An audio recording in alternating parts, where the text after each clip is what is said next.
coming today. My name is Alicia Crandall.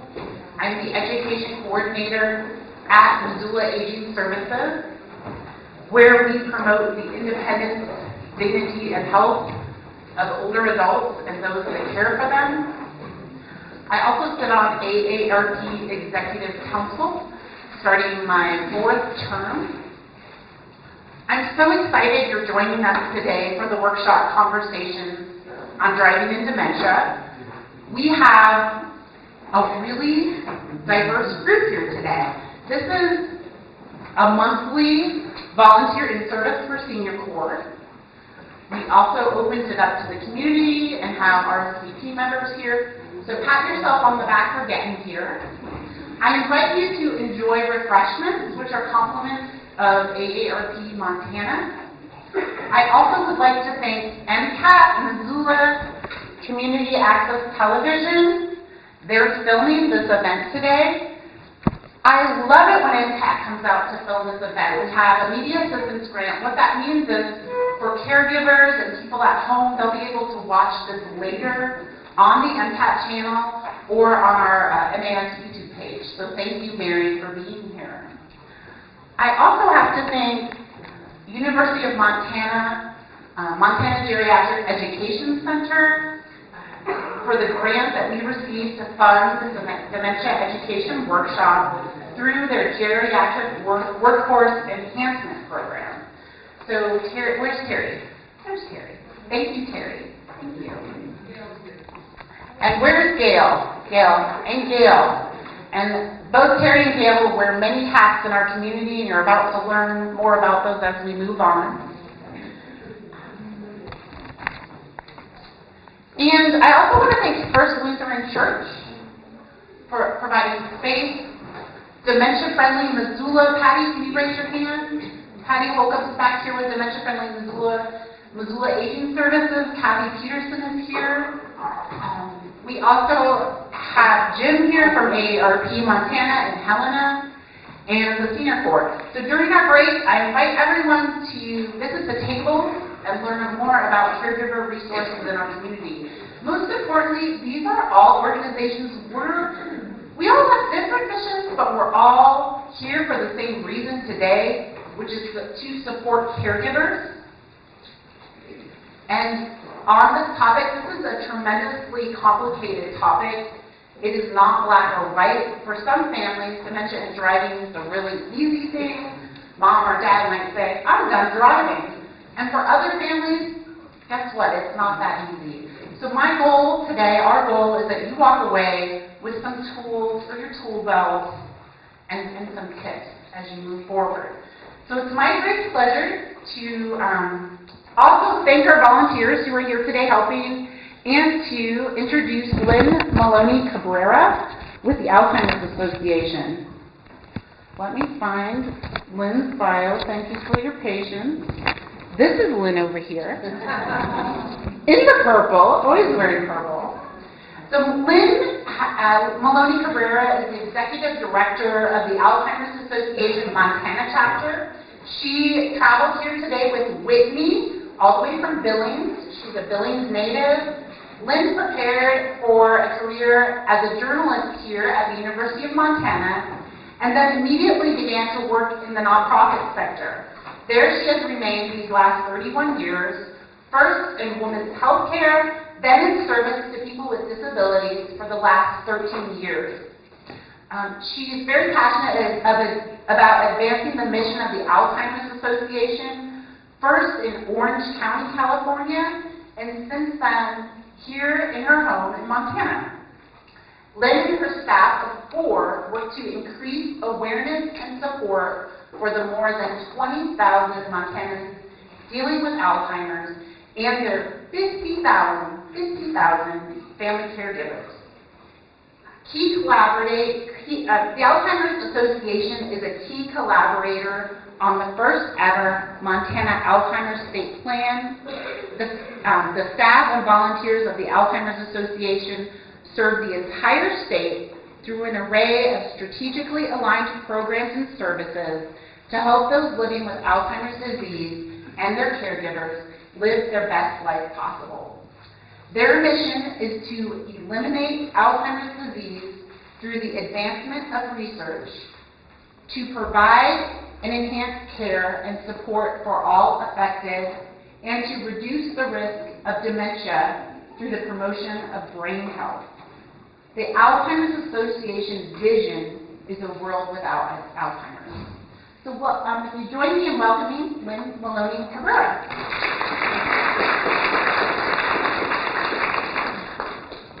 Alicia, thank you. Doesn't she do an incredible job? I'm going to be like Alicia.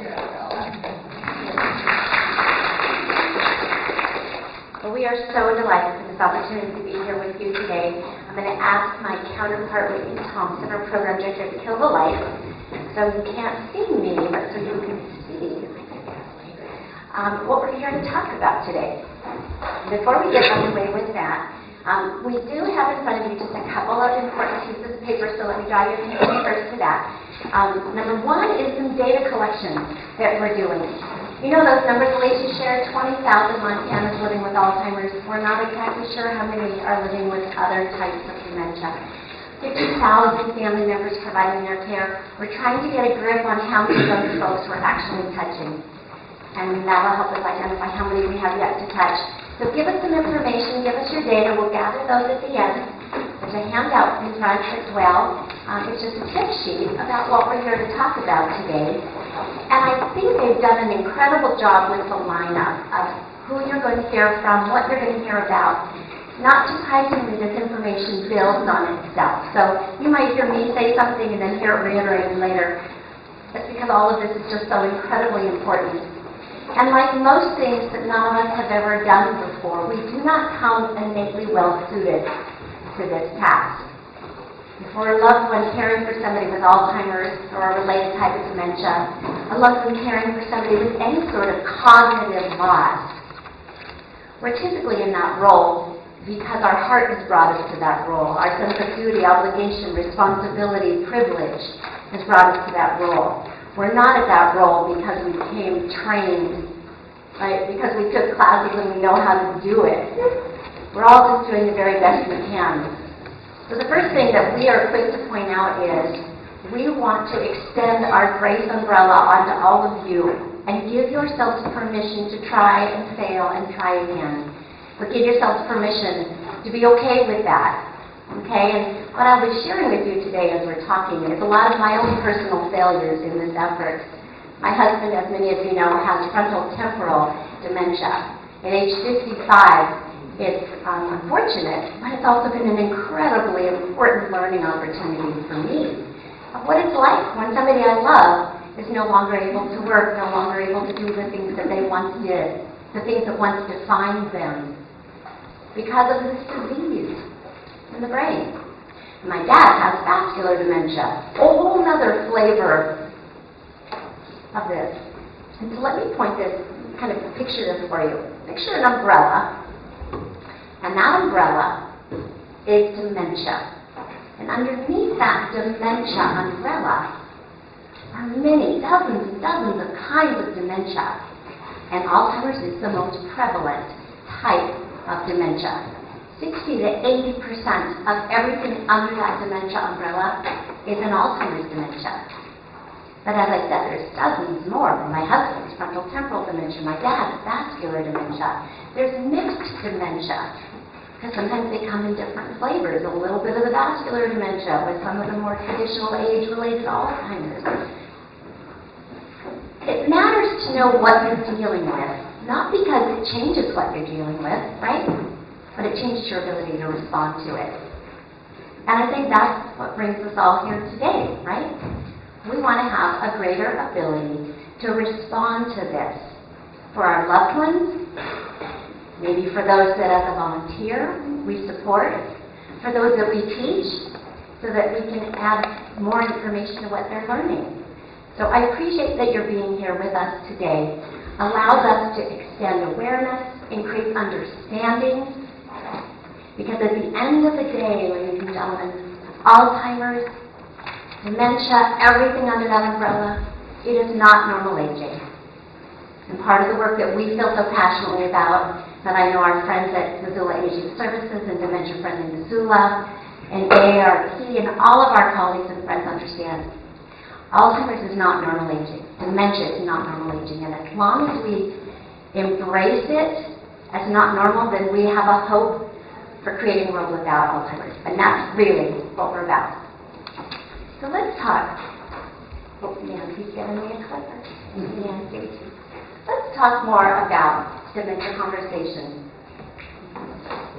We know this when we're caring for our loved one with Alzheimer's, when there is somebody in our world, somebody in our life whose cognition changes, be it memory, be it understanding, be it how they make sense of their world. It's changing. It's going to have so many implications. And I'm sure that you've heard that the disease progresses along a continuum, but no one progresses along that continuum at the same rate of speed, with the same constellation of symptoms. So really what we have as an opportunity is to understand as much as we can about what they might be experiencing, and then how do we prepare to respond to them, to always be meeting them where they are, be listening from a place of empathy and compassion, be listening not for what just is said, but for what is meant. And how do we prepare to have what are some of the most typical and most challenging of conversations when we're seeing changes in a loved one? So today, specifically in the next 45 minutes, we're going to talk about how to have those conversations about maybe we need to get you into a doctor and get an evaluation. Maybe you shouldn't be driving anymore. Maybe that's not safe. And lastly, how do we have those conversations about legal and financial considerations? Those conversations that are really important to have earlier in the disease process, when the person that we're caring about has the opportunity to influence those decisions and can be part of that conversation. So today we're going to talk a little bit about tips on how to break the ice. Not comfortable, right? These aren't easy things to talk about, period. And then you add these layers of nuance about diminishing cognition. How to plan ahead, how to build a care team, because this is a process, this is a journey. And the more people working together in the support of this loved one, the better the outcomes are going to be, not just for the person with the disease, but for everyone. We're going to, there's a couple of videos embedded. I'm watching the clock. We may or may not have time for the videos today, but Alicia has very kindly offered to share those videos later with you by email. And I know Gail Hutchins, who is a community educator for us here in Missoula, will also be sharing those videos later and throughout the community. And then we want to make you aware of some additional helpful resources that you have at your disposal, in addition to all the things that have been shared here already today. So let's start at the beginning.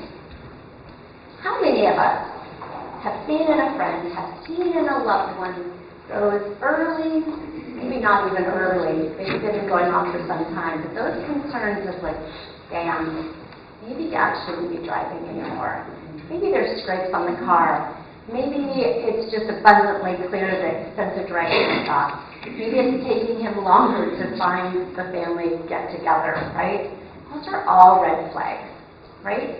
And so often, well, let me just stop. How many of you have seen those little red flags in people you love, your neighbor, your friends, your, thank you. Us, right? All of us. And it can be so easy to let the days become weeks and the weeks become months as we say to ourselves things like, well, my sister lives close by. I'm sure she's keeping an eye on it. I'm sure she'll make sure that that's okay. Or, gosh, Mom has always been so independent. This would really crush her. I don't want to take this from her. Or, we're just starting to notice some things. I'm sure we've got time. If it even is a problem at all, I'm sure we're fine. But it's not just us in the caring role, in the caregiving role. Because the person that has the disease or has the changes in cognition, the changes in memory, they're sort of complicit too, right? Because they're easy to let us kind of not worry about them. They don't want us fussing over them. They don't want them to be any sort of a worry to us. So they'll say things like, oh, you go on. You're busy with your own life. Don't worry about me. I'll be just fine. I got this. I got this all turned around. But, you know, that's because there's so many new buildings and businesses. I'm quoting my dad directly a lot. Or wait till you're my age. You'll just find things are harder than they used to be. It can be really easy to let those become the platitudes we tell ourselves while we're not addressing right what is under our nose, right? As the disease progresses in the brain, and it is a disease that damages the brain, but it's not just damaging some of the things that you might think, like memory. It is also impacting things like response time. And we all know you need to have pretty ready response time, right? I don't know about Missoula's traffic. Actually, I do. You need to have ready response time, right? You're not sure if that person's really going to turn, if they're not going to turn. Now, put a layer of cognitive loss on that, where response time is compromised, where visual perception is compromised, depth perception is compromised. All of those things compound, and now maybe confusion about the directions they're taking. All of those things can compound, and that can affect the person's driving. So they may be a really good driver. And on the open highway where, you know, there's no traffic and there's no real decisions maybe that need to be made quickly, maybe in that setting they're safer longer, maybe around town they're not safer longer. I know just with directions, my husband puts every destination into his GPS, whether he thinks he knows where he's going or not, because he would find himself getting halfway there and realize, ooh, I really don't know where I'm going. So will my husband be able to drive for always? No. But knowing early what we were dealing with has allowed us to have those conversations about when we see these changes, how do you want me to respond? How do you want that conversation to go? What should that look like? So we have the opportunity to have those conversations well in advance. That's what we're talking about today. How do you set those conversations up for success so that you can be the most respectful, the most helpful, the most caring about it, and not taking it from them, right? Because this disease already takes so much that we want to put them in a position of being able to make choices while the choices are theirs to make. So, number one, sooner is better than later. Don't wait for a crisis. Waiting for a crisis is a recipe for disaster, because who knows what that crisis could look like. It could cause injury to your loved one. It could cause injury to others. So sooner is better than later. You want to use a plan, and you want to develop finesse. So here's how I'm aware that it has gone for us. It was abundantly clear to us that my dad should not be driving. Okay, it was abundantly clear to me that my dad should not be driving. I have 4 siblings. All of them were really okay, just kind of hoping that the situation was going to resolve itself. Okay, these situations don't resolve themselves, right? So my dad actually ended up with an acute health crisis, which was a blessing. Because in the course of that acute health crisis, he forgot that he was a licensed driver. He thought his license had expired because he found someplace an expired license. And he had gone to the DMV, and he had gone and tested it. I don't know how, but he actually passed a license. You know, sometimes you hope that the DMV will take the license. He somehow passed. So when he found this expired license, I'm so thankful. I'm like, this is the license. Dan, you are not current. And then he's like, Dan, I probably won't be able to get it renewed now that I have this health crisis. So we were lucky guys. But this is the thing that builds over time. And when it says develop a plan using finesse, some of the things that we would encourage you to do would be to actually, when I do that with somebody, give me the high sign. Over here. Yes, thank you, Lisa. I don't want to do that. When we begin to notice things, it begins to build for us. And so it may be many weeks, it may be many months, right? But this has been a growing thing for us. The thing that we don't want to do is all of a sudden just lay it on them, right? Because we've been thinking about it, we've been planning for it. The thing that wouldn't be kind to do would be say, oh, you're not going to drive anymore, Dad, right? We really want to finesse it, and we want to broker that conversation, broach that conversation carefully, maybe over a prolonged period of time. I'll share a little bit more about that. The other thing that you want to do is have really specific examples, not to put them on the defensive, but really specific examples like, gosh, it looks like there's a couple of new scrapes on the car. What do you suppose?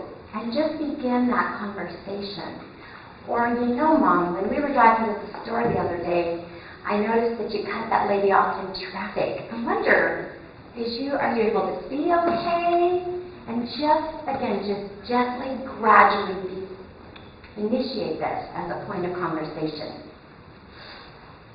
So as you're taking notes, highly specific notes, so that later you can refer to them, so that later you can refer to your notes, and again, not in a way that puts them on the defensive, because these are observations.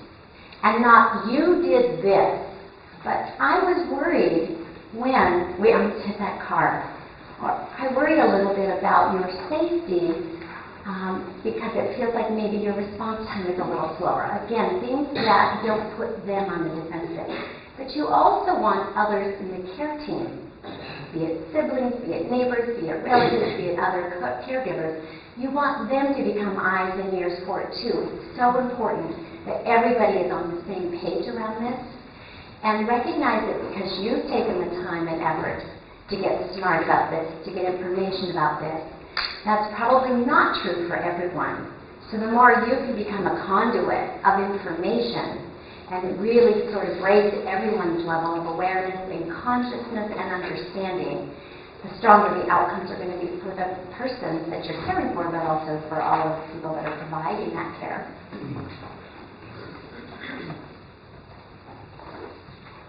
I have to come closer, but I can't see.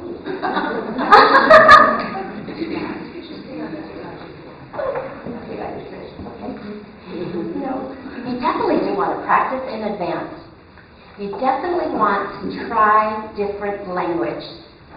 Because remember what I was saying, how, we're kind of all stirred up about this and maybe anxious about this. And how are we going to have this conversation? How are we going to say, maybe you shouldn't be driving anymore? So practice with someone. Maybe role play a little bit. Just to find the wording that you're comfortable saying and make sure you have the opportunity to say what it is that you really have on your heart to say. And I know this about communicating with loved ones that have Alzheimer's or a related type of dementia. They won't always understand maybe what you're saying. They won't maybe always agree with what you're saying. They won't necessarily be able to take it in like you want. But they will recognize, they will respond to the feeling. So if you can do it from a place of compassion and empathy and smiling and caring and nodding, that's the piece that they'll hold on to, even if the information isn't information that was that good. And then lastly, really choose, as we talked about just earlier, how you have the conversation, where you have the conversation. I know, for instance, with a loved one that I'm worried about, if I were to try to have this conversation with him about his driving, I wouldn't do it later in the day when he was tired. I wouldn't do it when he was hungry. I wouldn't do it if there was something distracting him.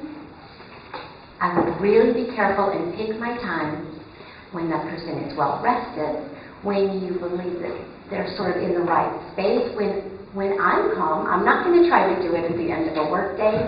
I'm not going to try to do it after I've paid bills. I'm not going to, to set the stage for success and recognize that it's more than one conversation. It is a series of conversations sort of gently moving toward that goal. So we're going to just quickly talk about conversations about going to the doctor. We're going to quickly talk about conversations about legal and financial, because all of those are tied up in this.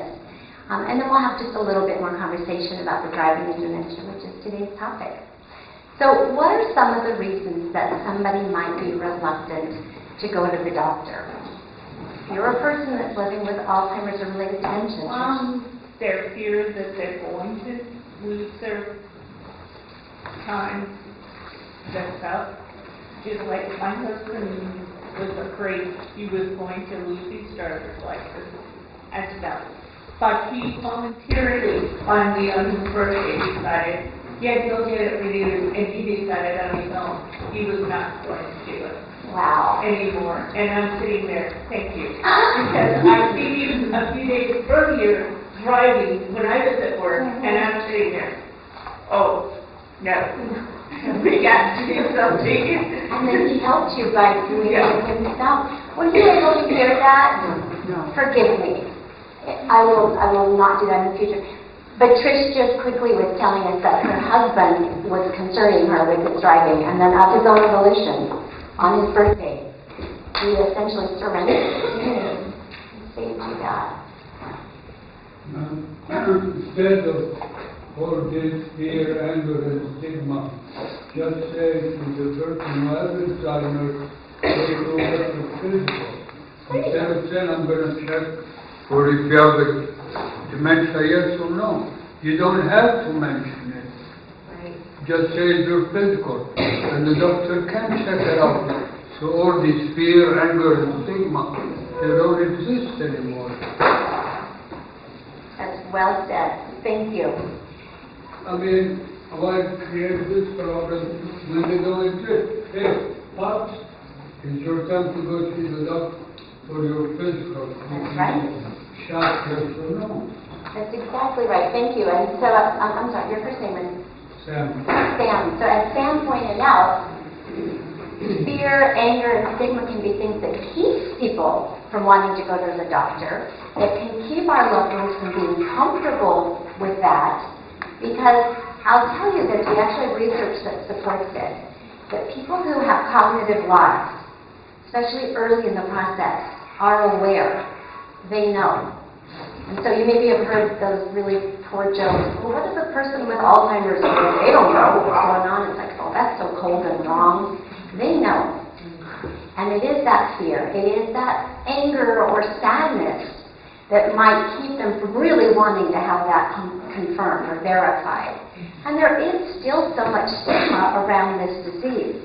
But because of people like you making time to come and learn about it and then help others understand about it, you are helping to reduce the stigma. So Sam, you actually beat me to the punch, because there's a whole slide that just talks about, here are some really good ways to get a person to feel okay about going to the doctor.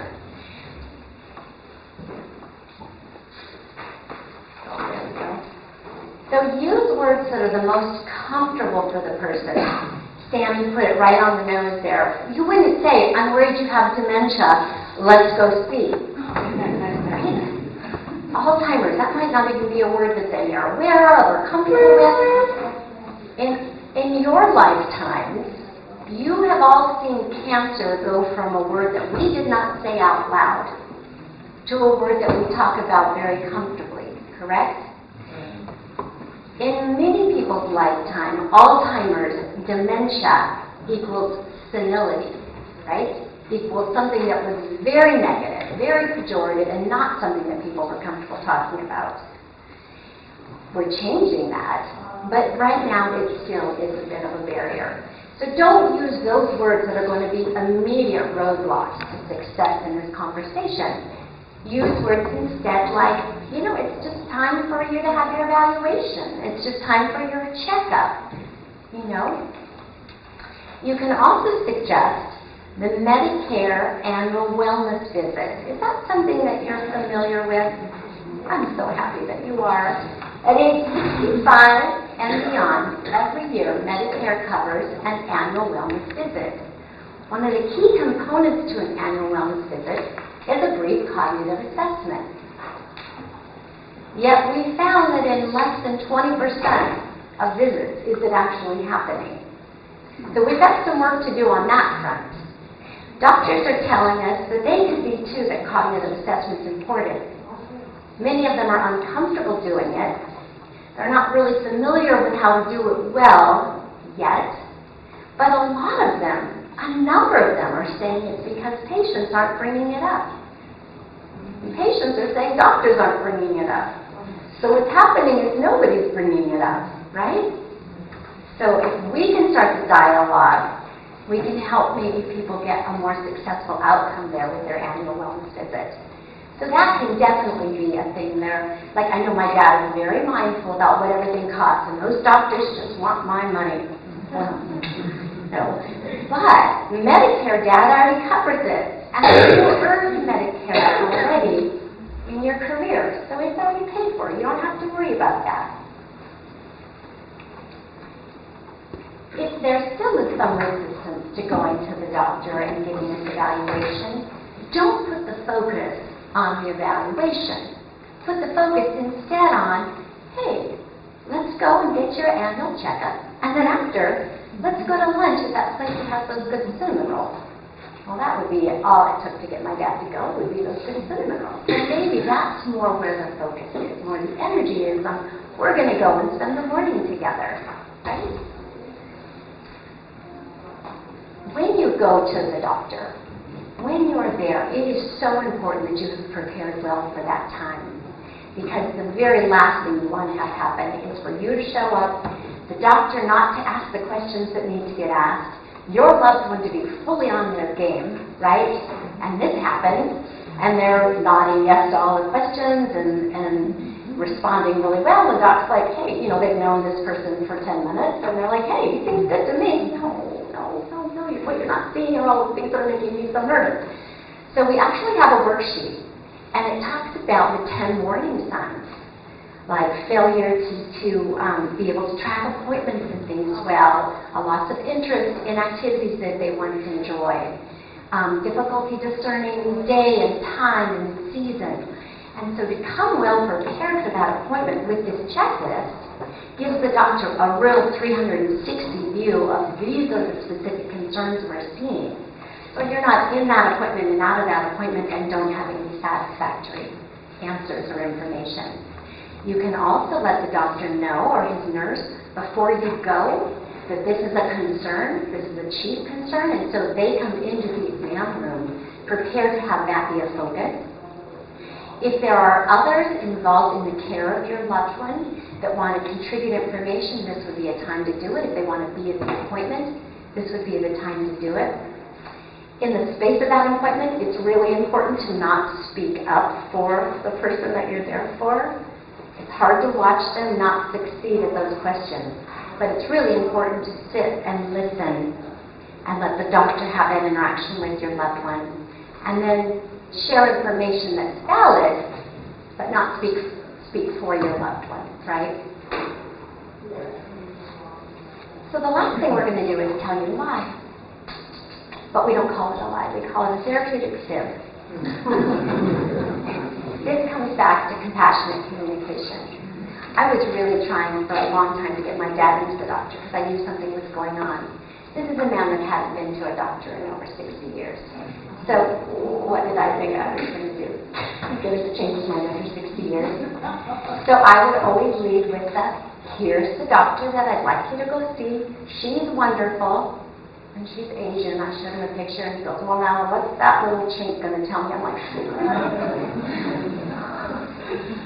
okay, but I really felt it was better that I prepared him in advance, knowing that he was going to come with some of these 80-year-old filters in his language and in how he interacted. And every time I'd show him a picture, and gradually the conversation became less about Dr. Ong and more about, now what are we going to do there? And then more about the cinnamon roll that we were going to get after. But I was prepared because ultimately I knew that Dad, once we got there, push came to shove, he still might not be willing to go. But push came to shove, I was prepared to say, Dad, this appointment's for me. And I just feel so much better if you were there with me. So there's a lot of creative, kind ways.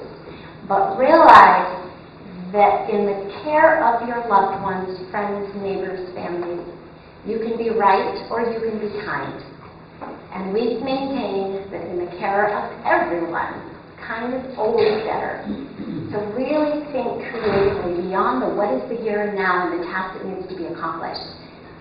Can you just clarify what you said about this appointment is for me, not for you? Did you mean in the sense of leading him to think that it was a physical for you, or more like for your peace of mind?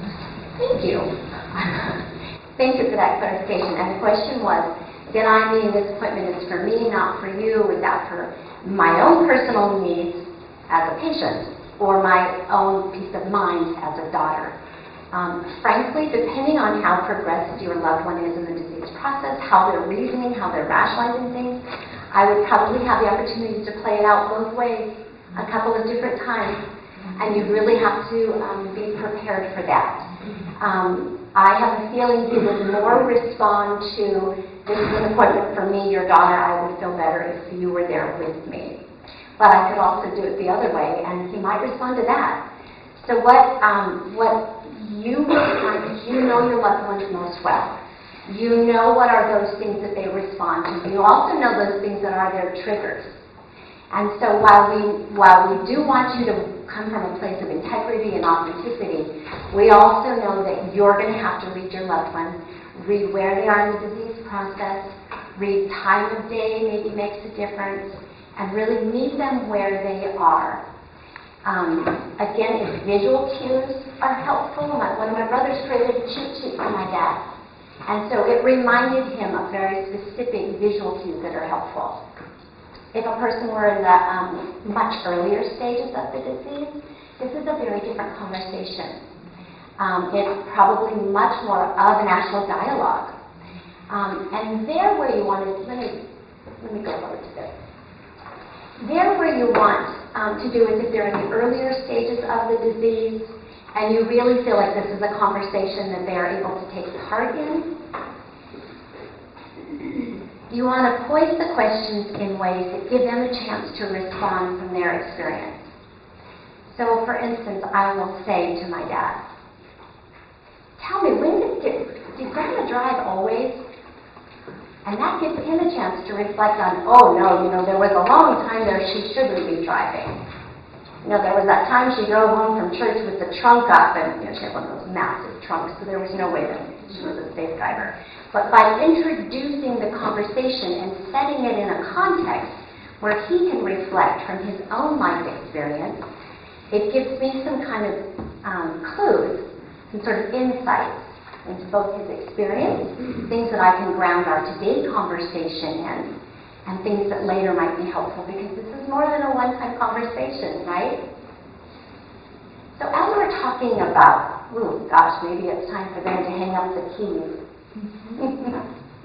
Have you noticed accidents? Bless you. Have you noticed little scrapes on the car? Have you noticed bumps in the garage? Have you noticed maybe there's traffic tickets? Or if you're driving with them or following them, have you noticed that they've got what are clear mistakes in driving? I know that one doctor I talked to, she said, I always ask the family members, are you comfortable driving with your loved one? And the minute that your answer is not so much, she said, then that's the minute that you really need to take some steps toward no longer having them drive. We know that driving is, for all of us, our most significant rite of passage, isn't it? I mean, who can remember the very first time that they drove? I'm not saying when you got your license, the very first time you drove, right? Driving is literally our ticket to ride. And so the thought of losing that independence, that ability to just get up and go and do, that's a pretty significant thing. And it's a really definitive thing. So you want to plan ahead before you're in a crisis situation. You don't want to wait until something bad happens. If you're noticing scratches and dents on cars, begin now to broker that conversation. Again, express your concerns about specific changes that you've noticed. And don't put them on the defensive. You've got scrapes on the car. None of us are going to like that, right? But, I'm beginning to worry a little bit about your driving. Put it on you. Appeal to their sense of responsibility. If nothing else works, this is the thing that might work. And just say, gosh, I know how much you would hate it if something happened. We would hate it if something happened to you, but you would not be able to live with yourself if something happened to somebody else as a result of your driving. I'm sorry, I'm going to have this so we can keep on time. Because we know that driving is such an important part of our independence, of our ability to take part in our community, when you come prepared for that series of conversations, already have given thought to what are going to be alternative ways that you can still help them get to swim class, to the senior center, to volunteering for the Missoula Aging Services. What are ways that you are going to anticipate and meet them there so they do not become bound in their homes, bound in their places of where they live? If you have to, invoke an authority. So if you need to, and you can have your doctor support you in this, and they will, but not without some prompting maybe, say, oh, dang, it's Dr. So-and-so who says you shouldn't be driving. I wish you could still drive too, but Dr. So-and-so says it's just not safe. The DMV says it's just not safe. Here's your expired license to prove it, right? What you don't want to do is set up an adversarial situation. You want to set up a situation that really, again, is founded in empathy. How do I know this really sucks? Put yourself with them against the problem. We're going to figure this out. I'll be able to help you get to swim class twice a week. And, we'll make sure that you still have all of those options. So we know, again, that driving and the ability to drive, those are our options, those are our choices, those are our plans. So if we can deliver to them choices, if we can make this not be one more loss that they're experiencing, if we can give them options, that's going to allow them that sense of preservation. Now, all of that said, depending again how far they are in the disease process, for some folks, if there's a car and there are keys, they are drivers. So the keys are gone at your house. Well, yes. That's the way it is now. But, I had to take them and... So taking the keys might be an option, and they're lost. Shoot, where are those keys? Let me help you find them, right? I had a family that we cared for, and the mom would really go into a rage if she couldn't find the keys. And so, they didn't want to create that every day. So they gave her keys. The keys were always right there on the hook, but the keys didn't fit the car. Again, depending where the person is in their disease process, depending what their experience is, you want to always be able to respond from that place of resourcefulness. And because this disease is a progression, what worked yesterday might not work today. It might work this afternoon, it might work tomorrow. You need to have a lot of things in your toolbox. And that's also where there's so much value in coming together with others and getting their ideas. It's like, I tried that, but I didn't try actually removing the car from the driveway and selling it. Then, when Dad's like, where's my car? It's like, shoot, it's at the shop. We're just getting those snow tires swapped out. For the moment, for the day, for the whatever, that might work, right? We had a family that the dad always was the driver. It was dangerous. They tried all of these things to have the dad no longer be the driver. And then they bought the mom a car. And that was the mom's car. And so somehow he got that when they went someplace and they took the mom's car, she was the driver of that car. He was only the driver of his car. And then they always just took her car. Again, not an ideal option for everybody, but it gives you a sense that there's several ways to come at this. And you're going to need several ways to come at this. Yes, Sam?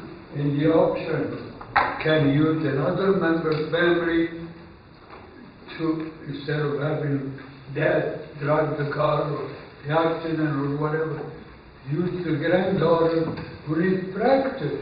Or use whatever. Uncle Sugar there, he needs a ride. Use Uncle Sugar to give him a ride. That's perfect. That's You perfect. use is a fit at the same time with the other person, the kids, the grandkids. So who thinks Sam is innately good at this? Well done, Sam. You're exactly right. And it requires us to be clever, doesn't it? Kind of always on our feet. We're going to just take a few minutes and kind of apply some of these same principles to the conversations around legal and financial planning. And then I wanted to save a few minutes at the end in case you've got more comments to share. So legal and financial planning. How many of you grew up in a home where people talked liberally about legal issues and financial issues and shared with you their banking information and, oh, hell no. Did you? We have one here. I tell this story about how really intensely private my family was around these issues. Issues, period. I asked my grandmother once when I was 10. I was doing a little belly button survey in the family. And I said, Grandma, do you have an innie or an outie? And she was aghast that I would even ask that innie outie question. And so can you imagine me saying, Grandma, now let's talk about your finances? Oh, no. So there's a lot of reluctance around this. It's innately uncomfortable for us. It might feel intrusive, disrespectful. These are their private affairs, right? And those are deep-seated, long-held, and honest. Also things we need to talk about. Bless you. Also things we need to talk about.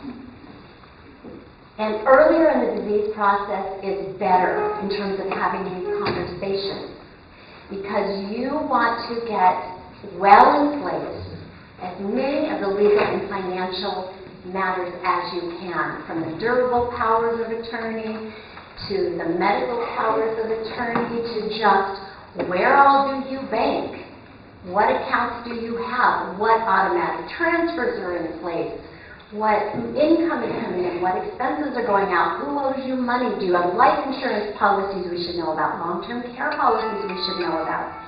Now with so much banking information online, are there passwords? How do we access this information? We found out just having a medical power of attorney and a legal power of attorney weren't enough. Every single place that my dad transacts business needs a copy of that. So it's been a real crash course for us. And so I'm able to say to you with some authority, please get this underway sooner than later. And know that there is help available for you in this regard. Through our partners at the State Office on Aging, they're actually doing statewide legal clinics to help families get their paperwork in order. The Alzheimer's Association, of course, has a number of those tools for you, and I bet our friends at the AARP do as well.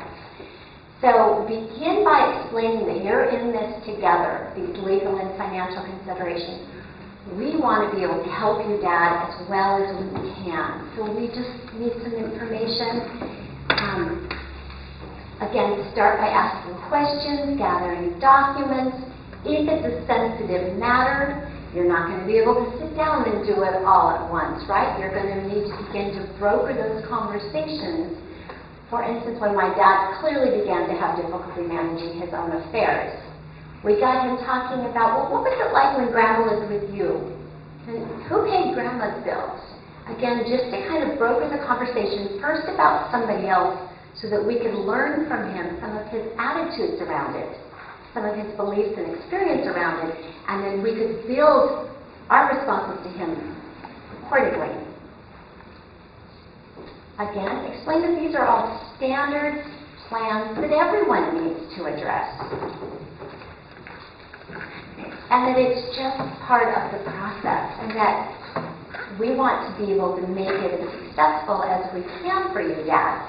So let's go ahead and get started building our plan around this. And how can we help you with that? Some of what we put in the way in terms of barriers are our own preconceptions or misconceptions, right? So we really want to clear our stuff aside and just gently probe with them and find out how we can make that the most successful. Again, breaking the conversation into parts, finding out what time of day is the most productive, what approach is the most productive. I really find with my dad having the actual physical paperwork in front of him makes it so much easier for him. He very much needs that concrete, now what's this? Well, this is your bank statement, Dad. And, we don't go through it line item by line item. He usually just looks at the bottom numbers. But it gives him a specific, tangible something that he has in front of him. And then, as necessary, involve others. Here's where a financial advisor can be very helpful. A banker, if that's the approach that your loved one is familiar with. Bring in that expert, that third-party expert, a lawyer, because these are all individuals that come with that credential that will most likely be well regarded, respected by your loved ones. But they also bring that very important business knowledge, that legal knowledge, that financial knowledge that will be helpful. Cannot stress how important this is. We've seen so many families literally bankrupt themselves. And maybe some of them had resources that they just weren't aware of because they hadn't identified those early in the process when their loved one had the ability to share with them. At the end of the day, this disease is pretty all-encompassing. It's the loved one living with it. It's you as a person who's helping provide their care. It's the immediate family. But we know this disease will take down really everyone in its path. And we don't want that to happen. You don't want that to happen. So we really want to remind you and encourage you to recognize that you are on a much larger team. You've got the folks there on the medical side that can help. You've got your peers, your friends. You've got wonderful organizations through the community. You've got the workplace. Maybe there's a human resource department or area assistance program. You've got community resources, and there is no community in Montana more well-suited to be providing this support than Missoula. I was just saying to Josie earlier, if only all of Montana had an incredible system like you all have here in Missoula, we would be so much more well off. And recognize, too, that the Alzheimer's Association stands ready to help you 24 hours a day, 7 days a week. In front of each of you is our 800 number. And this is sort of our silver bullet for you. Take this, share this, 24 hours a day, 7 days a week, any day of the year. You can call and get a trained social worker, this is the Master's Degree Social Worker, or a resource specialist. They're there to listen. They're there to encourage. They're there to give you affirmation. Gosh, it sounds like you've really tried all the right things. They're there to say, how about this? How about try this? Let me share this additional resource with you, this additional tool with you. They'll email it to you. They'll hard copy mail it to you. You can call as often as you like, as often as you need. There's never a cost. There's no judgment. There's nothing you can say that they haven't already heard. And they keep notes, confidential notes, so that if you call again, you're not starting from scratch. You're starting from where you left off. And they can build on what you've already shared with them and what they've already shared with you. So that's kind of number one. There's no limit to the number of times you can call that. Also on our website is a navigation tool, and it walks you through the various aspects of this journey. And it identifies those additional resources that you need, and it hands them to you. It's based on what you said about your loved one managing their own medications. Here's some information you need. Based on what you said about your loved one having guns in the home, here's some information that you need. But it's everything. And so all of this information is also available on our back table where my colleague Whitney is sitting. And in the 2 minutes that I have remaining, let me ask if there's any questions, feedback. Sam, I want to thank you for your good input. I want to thank you for sharing, Trish. Anybody else have anything they wanted to contribute? Well, you're going to hear a lot more really fine information from our counterparters. Yes, sir. Is there a time you just give up and just say what happens, happens? Wow, it can be tempting, huh? And I will say that's a personal decision that I found myself in. Oh, God forgive me. The question was, is there a time when you just say, c'est la vie, but, what's going to happen is going to happen, and I kind of can't control it. We can really only control what we can control anyway. Am I right? I mean, we cannot control every outcome, and we make ourselves crazy sometimes trying. You can do as much as you possibly can to set the situation up for success. And then I would say at a certain point in time, things are going to play out like they're going to play out. For myself, I found that I needed to do certain things so I felt that I had been responsible in trying everything that I could try. I don't know if that answers your question. So yes and no. There was one more question. Yes. I want to know, in the state of Florida, we have so many elderly coming down in the winter, and they were causing accidents. So they passed a law, when you were 60 or older, you must pass the written test, a physical, an eye exam, and a mental test. Yeah, it was that bad in Florida. Yeah.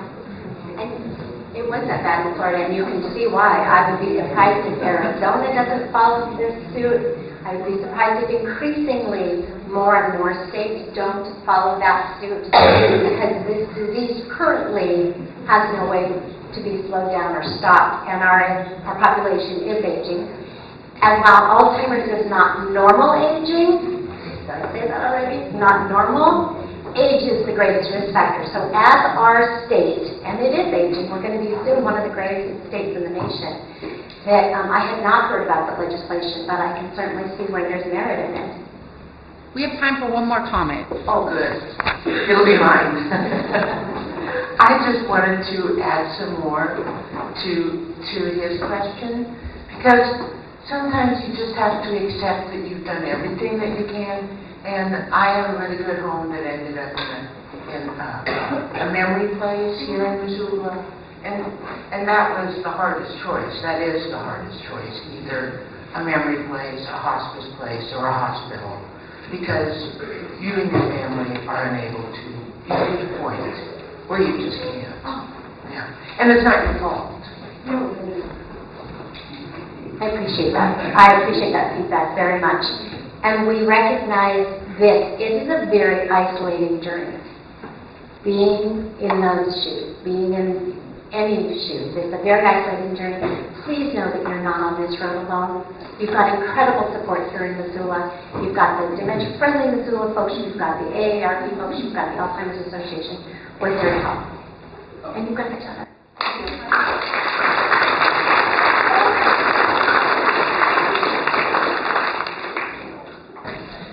Please stick around. We have 2 more parts to our workshop today. Next up, we're going to do 20 minutes with AARP Montana, and then our own grassroots dementia-friendly Missoula. Please eat. I brought way too much food. Have second cookies, yogurt, there's oranges, coffee. Also, there is school going on in this building. So if you would like to visit, please do so in this room or outside the building, but not in the hallway, because we want to be respectful of the school. Let me see, do I have anything else? Okay. And on the tables, you'll see a form from the Alzheimer's Association. If you want to receive more information from the Alzheimer's Association, please complete these. Leave them on the table, and we'll come around and collect them. Okay. Yes?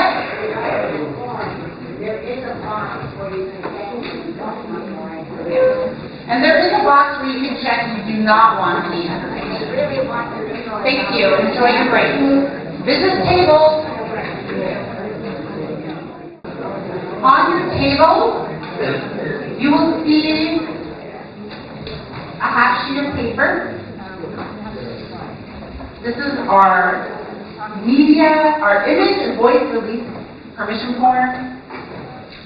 We are at Missoula Media Access Television is filming this workshop so we can make it available to rural Montana, across the country, and we're just so appreciative that they're here. If you are a foster grandparent or a senior companion, you do not need to fill this out. because you've already signed it, or you've chosen not to be filmed. But if you are a community member here as a guest, I just ask if you take a pizza so that you're getting permission to be in the workshop. The back of your heads are mostly getting filmed right now. And if you're not comfortable with that, you can sit in the back row over here. At this time, it's my pleasure to introduce Nancy Anderson over here with AARP Montana. Nancy is the Outreach Director and has worked with AARP since 2001. She manages AARP Montana's outreach and volunteer programs statewide. She also leads work in the areas of fraud prevention, caregiving, and livable communities. Nancy is thrilled to partner with Missoula Aging Services and share information on this important topic. And I also want to say her partner in crime, Jim Anderson. Yes, Jim Anderson is also here. So thank you. And let's give Nancy a warm welcome.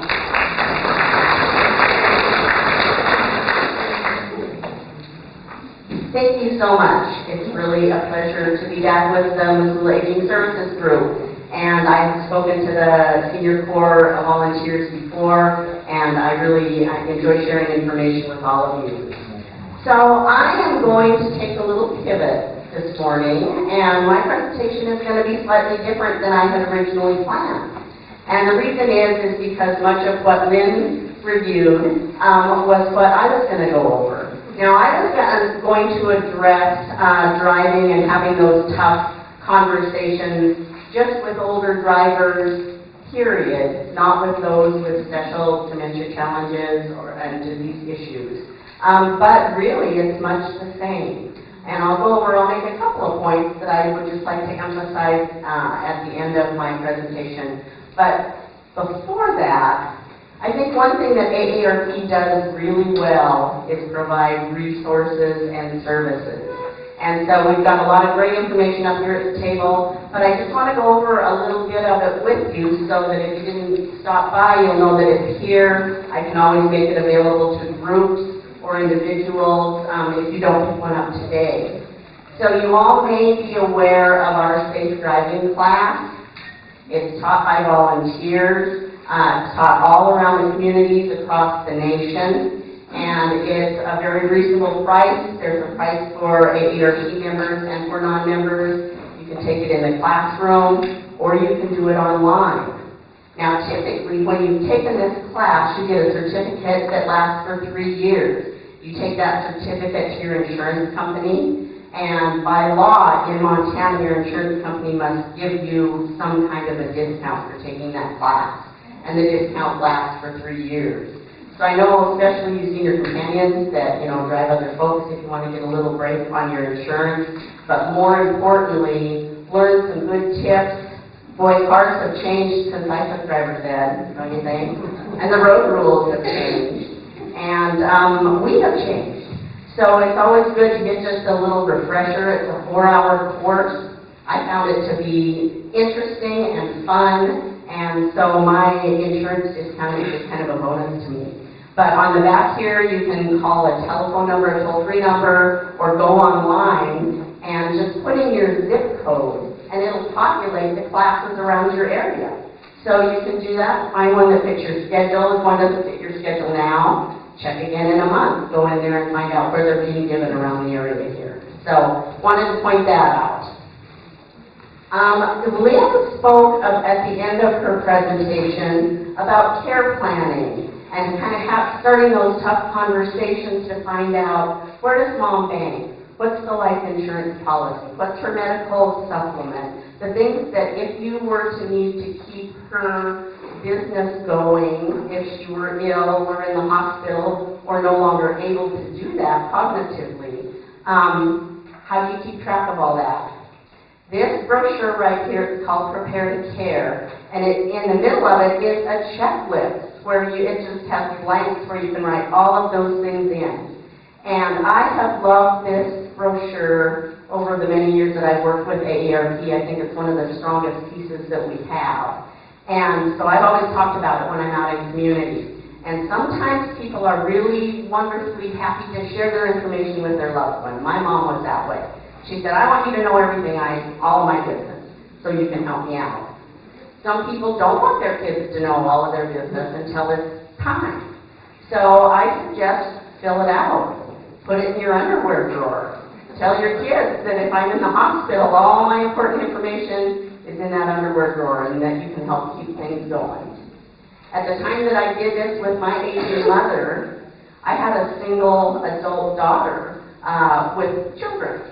And I didn't know who she paid her rent to and where her insurance was kept and all of that. So I think Lynn mentioned that care planning is good at any age. I had my daughter fill this out, and I filled one out for her, just in case, so we would all know what's happening within our family and how to keep our lives going.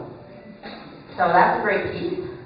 Also, I brought a set that is provided. AARP works closely with the Hartford, who worked with the MIT Age Lab to develop. They did a lot of research on older drivers, and they developed a great series. The final one is the one that I'll be talking a little bit more in detail about. But I wanted you to know that these were available up here too. And if any of you work with groups and you would like those made available for your groups, I'm happy to ship at no cost, however many you need. So this particular one is called At the Crossroads, Family Conversations About Alzheimer's Disease, Dementia, and Driving. So how appropriate is that to today? So that's up here and it's up at our table. Additionally, this is a good one. Lynn talked a little bit about sometimes when you'll see the doctor might say that you need to have a comprehensive evaluation to continue your driving. So what does that mean? That can be a scary thing for folks. This is a guide to what that comprehensive evaluation would be. And so people can be prepared before they go in, and it's their driving abilities. And there are groups that do that. So this would walk people through in advance so they wouldn't be caught unaware.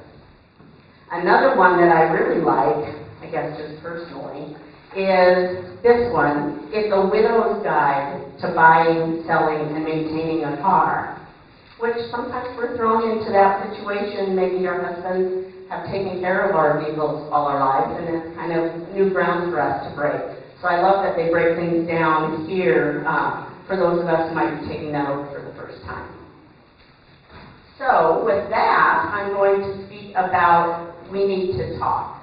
Now, I think I provided one to everyone. I ran out, there were a couple in the back that I ran out of spots.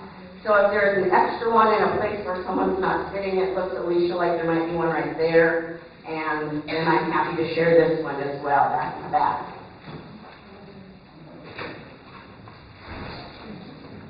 But this is really just about having those tough conversations when it might be getting time for someone to be really giving a hard thought to their driving expertise. And I can't emphasize enough what Lynn said, the sooner the better. Start the conversation. Talk about your history. When did Grandma give up the keys? I had an interesting situation when I was young. I had just finished college here in Missoula, had moved back to Helena, and my grandfather lived there. Now, all of his children, my mother included, had moved out of state. So I was really kind of Grandpa's touchstone. He lived independently, he drove, he was very social, went to the senior center all the time, and actually drove many of his friends back and forth to the senior center. Well, I was at home one day, and my husband, who was a police officer at the time, came home and told me, oh my gosh, my partner stopped this little old guy today on Montana Avenue. And he was speeding, and he stopped him, and the guy said, I've been driving this road for 50 years, and I know what I'm doing. And he tried to put the car in drive and just drive away, and he had to say no, and gave him a warning. It was my grandfather. So he was fiercely independent. Loved his independence, and that really connected to his driving. But I was in my early 20s, and I didn't feel like I was in any position. He wasn't a very good driver, And I told my mom, and I told my aunts and uncles, and they eventually had a conversation with him. But that was my first indication that there comes a time, and he hasn't realized that his driving abilities were becoming reduced. So it's pretty important. And I guess we wonder, do these conversations really make a difference? Well, in this research that they did at the MIT Age Lab, yes, more than half of the older drivers who were involved in family conversations made adjustments based on those conversations. So I think that's a good reason maybe to continue to do that and think about it. And women generally complied more than men did. So men were a little more fiercely independent about their driving abilities. And who do we prefer to talk with, when it's that time? Well, they did research, and men prefer to hear from their spouse. Women, not so much. They don't want their spouse to tell them their driving is deteriorating. Doctors is a good source, as Lynn mentioned, but you need to make sure to prime your doctor ahead of time, share your concerns independently, because sometimes the doctors don't see that loved one often enough to notice the change. I know with my mother, she had several doctors, and she saw her specialist fairly regularly, but not her primary care doc very often. So I would have wanted to have that conversation ahead of time. Adult children, they do seem to have good influence with their parents if their parents are over 70. And women are more receptive to suggestions from their children. How about police officers? Not surprisingly, not very many people want to hear from a police officer that their driving ability is deteriorating. So that's not really a good choice. And again, as you've heard before, really conversation starters, not being specific and putting someone on the defense, but just talking. Health and safety first. Driving isn't what it used to be. The traffic is different and our vehicles are different. And did you hear about the car accident in the news today with that elderly person? That was terrible. And how did Grandpa stop driving? And then to use circumstances to spur the conversation, just like Lynn said. I'm glad you cut down on your night driving. Should we think about other things? Boy, that was a close call yesterday. I worry about your safety. I'm not sure I should let the grandkids ride with you. I feel a little uncomfortable with that. So get the facts, observe the driver, discuss concerns with the doctor, investigate alternatives. Make sure that during this kind of transition, you're presenting some alternatives. I'd be happy to pick you up and take you to your garden club. Sally would be great to pick up. She goes to church every Sunday, same church. Why don't you guys go together? That kind of thing. We at AARP have a volunteer who's been with us for many, many years, and she's wonderful, but she's got to the point where she doesn't want to drive at night. So the other volunteers pitched in and said, Marge, we'll pick you up. We want you to still come to this activity, but we'll pick you up. So always think about that with your friends and your loved ones. And be supportive. It is our ticket to ride, and it's our independence, and it's difficult when that's coming to an end.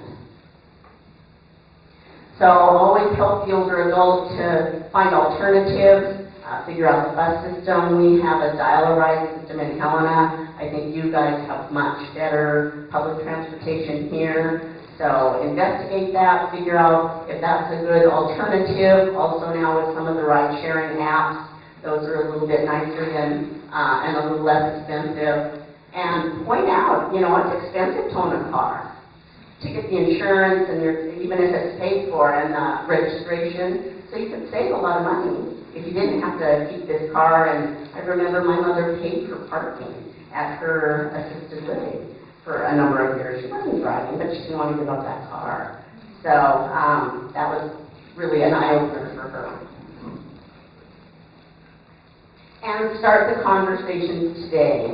The earlier, the better. It's always good to just start planting those seeds. We all know, I think, in this day and age that we're not going to be able to drive forever. It's easier to take it more for granted here in the sleepy roads in Montana. I just moved back to Montana from Las Vegas. And yeah, that was where my mother voluntarily gave up her keys. She said, no, 510, no more. You just come get me. And we did. So it was great.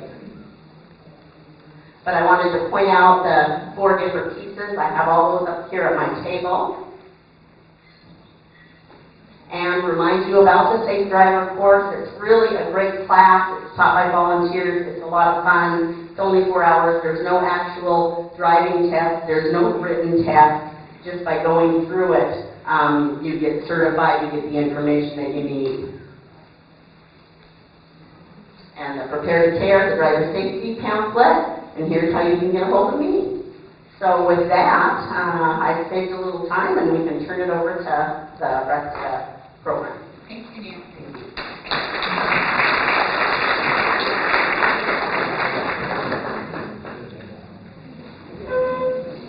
AARP is an incredible resource across the country. I encourage you after the presentation to come up and visit the AARP table or some of the other tables that are set up that you didn't make your way to during the break.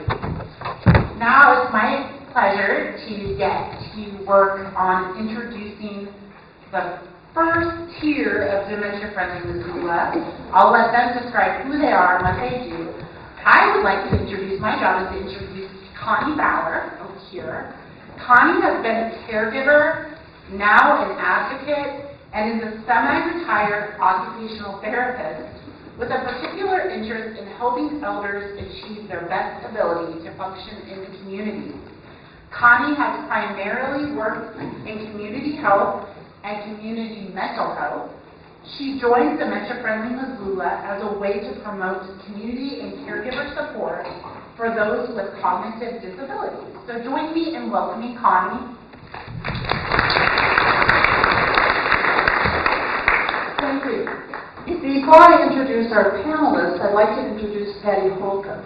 Patty's a retired nurse educator from the Montana State University College of Nursing and has long held interest in geriatrics and mental health and has been a caregiver for her parents and an aunt, all of whom experienced dementia. She currently chairs, she's the brains behind Dementia Friendly Missoula, which is an all-volunteer initiative, and so she's going to just give a little idea of what that group is, so you know a little bit, you know where to find us. Thank you. I'm not the brains behind it. It is an all-volunteer group. It's owned by the group. The volunteers are what make this group. And Connie is one of the volunteers who's put together this panel, and I want to thank her for that. Gail is also one member of that group, and there were some others in the audience too. So Dementia Friendly Missoula is a completely volunteer initiative begun towards the fall of 2015, and we've been going strong since then. Last year we affiliated with Missoula Aging Services as a volunteer initiative. And our goals, I'll just mention them, are to raise awareness of Alzheimer's disease and related dementia, to inform and support adults living with dementia and their caregivers, and ultimately to help Missoula adopt dementia-friendly practices among various sectors in the community, businesses, restaurants, the healthcare continuum, faith community, public office, those sorts of things. How to adopt dementia-friendly practices that will allow people with dementia to have meaningful participation in the community, stay active in the community for as long as possible. And just recently, we also realized that this goal of ours ties in very nicely with some of the potentially modifiable risk factors for dementia. So I won't take any more time.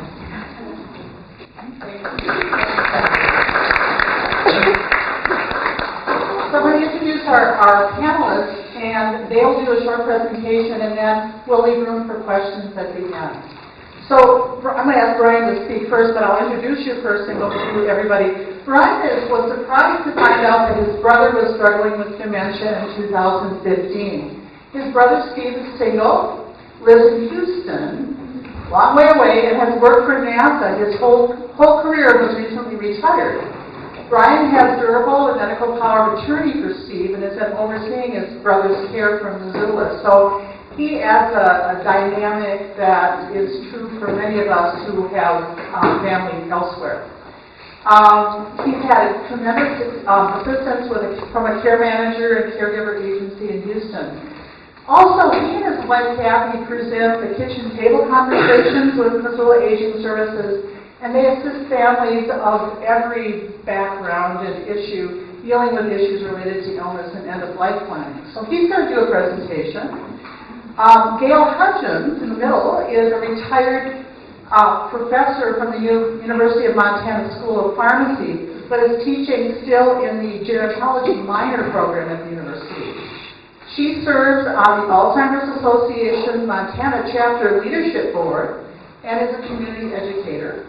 She's also on the governing board of Missoula Aging Services and is a member of Dementia Friendly Missoula. And she's been a caregiver and has had some driving issues with her father, so she can give us both the pharmacist end of things. I think that's some important information because there are cognitive issues that can be caused by something other than dementia. And so she'll be speaking, and then Julie Krause, next to me, is an occupational therapist and is a driving evaluator at Community Medical Center. And she's been there for 32 years. And so she has many stories about dealing with people with both physical and cognitive disabilities behind the wheel. And so she'll talk about the resources available through Community Medical Center related to driving evaluation and training. So I'm going to pass the baton to Brian. You've got to figure out how to turn this off. Great, go for it. Good morning. To begin with, my brother had a luncheon that he went to weekly with his NASA colleagues, some retired, some not. And he didn't show up, and this was in February of 2015. So they went looking for him, found him, got him back home, and they said he has wonderful colleagues. One of them is St. Fred. And he was a person that Steve had mentored, and Fred believes in paying it forward, and so he was the main contact. Fred said, we need to get a diagnosis because something's not right. Steve mentioned that he goes to all kinds of performances in downtown Houston. If you've ever driven in Houston versus Missoula, it's a little bit different with the 7 lanes of traffic. And he was going to performances, opera, ballet, theater, 4 times a month. And he was losing his car. He wouldn't remember where it was parked. And you can imagine how difficult that was. So Fred got him in to see a doctor, and the diagnosis was dementia. And as Lynn said, this was the first of a series of conversations. And the doctor, I was there, it was in June, and the doctor said, Steve, it's dangerous for you to be driving. I've got a 5-year-old son, and can you imagine if you ran into him and injured him? That would be catastrophic. He took that into consideration, and he continued driving. Later, he had a driving test. St. Fred found a rehab center that tested folks who were rehabilitating. And he took the test, and he passed. He was so pleased, and I was so terrified. So that was another conversation. And so then, in December, I went back down because as Lynn said, got to get all of the legal papers in order. And one of the first questions I said to this elder attorney was, is Steve competent to sign these papers? And he explained to me why he was at that point. If we hadn't done that in 2015, I would be up the creek because it was so important. So during that conversation, he did his will, he did his durable power of attorney, and the medical healthcare power of attorney, advance directive, and that was great. And then he said, Steve, you have to stop driving. And Steve said, why is that? And he said, because you're a danger to yourself and to the community. And he said, with you driving and you have an accident, you will be blamed because of your diagnosis. And he said, the thing that's going on with you now is you'll have an accident and seriously injure someone. And you know what? Tomorrow morning you won't remember. But that person who you impacted is living with that forever. Well, that did it. So we very quickly got rid of the car, got it out of sight, and all the keys were gone. So that's my brother's journey with driving.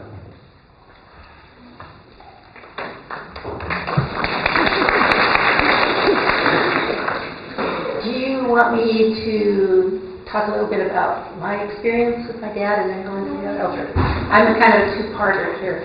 But, and it's been a long time ago, over 30 years was the first that I noticed changes in my dad's behavior, which actually first occurred behind the wheel. I had agreed to drive from Seattle to Tucson. They were going down to visit my sister, and he was no longer able to make the drive alone. My mother did not drive, never drove, never had a license. And so I went with to drive. We got from Seattle to Portland, and the deal was we were going to trade off, take turns. I took over, and that was the last he drove. Although I left him with his car in Tucson, and he flew back home. 2 years later, my mother finally let me know that he had gotten to the point where they needed to do something, and we moved him to Missoula. From the time, and he drove to Missoula. He drove when he got to Missoula. And looking back, we made all kinds of mistakes. We did not do things right at all. But from the minute they arrived in town, my children never rode with him. I had 2 small children, and I would not let them ride with Grandpa. If we were all going someplace, I drove. And he didn't have a problem with that. But he was the only transportation they had, and they had landed in the mid-Rattlesnake at the end of a dead-end street. No good alternatives nearby for transportation. I finally told my mom, when you're no longer comfortable with him driving, let me know, and we'll do something. And that day did finally come, thank God. Nobody was injured in the process getting there, although I know we went on way too long than we should have. But she finally told me one day, you know, I think Dad shouldn't be driving anymore. Well, what happened? Well, he ran a red light, and when I pointed it out to him, he just laughed. I said, okay. Excuse me. So we took a very different route. I'm not sure if it was the right thing or the best thing, but we had a mechanic who worked on their little Subaru, and we took the car down to the mechanic, and he put a switch on the ignition. And this was very cleverly hidden under the hood. I knew where it was. My husband knew where it was. We actually probably were the only 2. My mother didn't know anything. She probably couldn't even open the hood. So we could basically disable the car when we didn't need it to transport them someplace. Yet he had the car. He had the keys. He could wash it. He could sit in it. And obviously he was far enough along in the disease that he couldn't really, obviously should not have been driving. He couldn't really do anything about the situation. It's one of those maybe little white lies that Lynn was talking about. Maybe it was a little big white lie, but it worked for us. But again, we should have started earlier, and we should have been more adamant about getting him out from behind the wheel. But thank goodness, nothing happened in that journey. To change the subject completely, on your table in front of you, you should find a couple of handouts. One is a brochure from the FDA entitled Driving When You Are Taking Medications, and then the other is just a little tip sheet that I put together. And if anybody needs those, just raise your hand. Whitney's got some in the back of the room. Maybe that'll take care of it. And I'm going to fly through this because admittedly we are short on time and I don't want to cut into Julie's. But the point that I'm not sure it's been mentioned, that at this point in time there are something like 42 million adults over the age of 65 driving. And that number is only going to increase as my generation, the baby boomers, are moving through that aging demographic of 65 and older. Medications play in here. As what Connie mentioned, medications alone may have a tremendous impact on one's driving. And then if you do start to combine medications with cognitive changes, you have even greater impact. Again, just a couple of fun facts. In the surveys that have been done, over 50% of adults over age 65 are taking 7 or more medications at one time, at the time. 25% are on 11 or more, and we even get up to 10% are taking 16 or more. Now, medications here are very broadly defined, so this is prescription, this is over-the-counter, those things that you can buy in the grocery store or the pharmacy without a prescription. These are the minerals and vitamins and herbals and dietary supplements and all that other stuff that people take. And I see very well, what some people's lists look like because I do stepping on for a couple of different teams here in town, and we do medication reviews. I may have even reviewed some of your medications over the years, and I see their lists, and I know, the numbers of non-prescriptions and herbals and things. All of those are drugs, and all of those can have an impact on your driving. To just touch really quickly on a few points out of the brochure, mine's unfolded, but it's the brochure here. There's a list in there of what medications can affect your driving. Didn't get them passed out up here. And it's quite a long list. I would add a couple more things to that, besides the allergies, anxiety, cold, depression, long list. Sleeping medication should be on there. I'm not quite sure how they missed that. And then, as we'll talk about in a minute, stimulants. Anything that actually serves to make you more alert.